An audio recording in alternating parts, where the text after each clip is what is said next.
ዝበዝሑ ኣባላት ብርጌድና ሓመዱ ተጋሩ ምዃኖም ኣብ ጎደና ዝተዘርግሐ ሓበሬታ ኮይኑሎ እዚኦም ድማ ብስም ኤርትራውያን ናብ ኤሮጳውያን ሃገራት ዝኣተዉ ተጋሩ ምዃኖም እዚ ጸሓፋ የረድእ ነዚ ሓቂ ካብ ዘረጋገጻ ማዕከናት ዜና ዓለምና ሓንቲ ዘ ዴይሊ ሜይል እያ Associated Press ኣብ 2023 ዝሃበቶ መግለጺ ድማ እንሆ በዓላ ቁልቁል ኣፉ ደፊኣቶ ነህት መካይን ምቅጻል ሰባት በኣእማን ምህራን ብኸመይ መንገዲ እዩ ናይ ጥዕና ብመሰረት ኣብ Associated Press ብክሪስተን ግርሻቤር ዝወፀ ሓበሬታ ኣብ 6 ስቴትስ ናይ ጀርመን ሃንደበታዊ ፈተሻ ብምክያድ 17 ጥርጡራት ኣብ ትሕቲ ቁፅፅር ኣእትዩ መንግስቲ ጀርመን ይላገጽ ኣይኮነን ዘሎ ንብርጌድና ሓመዱ ሽበራዊ ጉጅለ ክብል ኣብ ዝርዝር ሽበራውያን ኣስፊርዎሎ መበገሲ ናይዚ ድማ ኣብ ጊሰን ኣብ 20 ናሓሰ 2022 ኣብ ናሓሰ 7-8 ኣብ 2023 ከምኡውን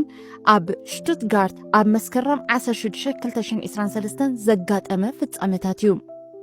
ኣብዚ ብርክት ዝበሉ ኣባላት ፖሊስን ኣኽበርቲ ጸጥታን ተኻሪሞም እዮም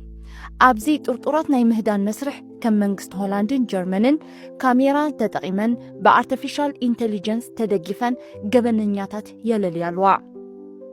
ሽበራውያን ነፍሶም ንምክልኻል ብዝብል ዕላማዮም ኣብ ከምዚ ንጥፈታት ዝሽመሙ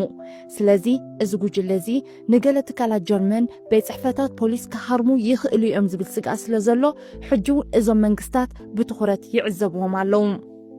ጸሓፋይ ጀፍ ኣብርሂዎ ከም ዘሎ ብርጌድና ሓመዱ ይብል እቲ ጸሓፋይ ኣብ ሃገሮም ንዘሎ ስርዓት ኣይኮኑን ዘጥቅዑ ዘለዉ ኣብ ኤርትራ እውን ኣይነብሩን እዮም ኣብ ኤሮጳውያን ሃገራት ብፍጹም ሰላም ዝነብሩ ዘለዉ ሰባት ክነሶም ነተን ዝኣተውዎን ሃገራት ኣብ ምርባሽ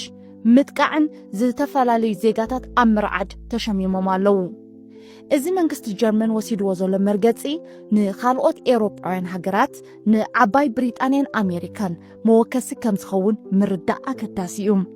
ኣብ ካናዳ ብሓንቲ ናይ ዓይኒ ምስክር ኣብ ሓንቲ ማዕከን ዜና ካናዳ ቀሪባ ከም ዝሃበቶ እቲ ኩነታት ኣዝዩ ኣሰንባዲ እዩ በየናይ ሕልና እዩ ክሳብ 3 ዓመት ንዝዕድሚኦም ሰባት ክትሃርም እትግደድ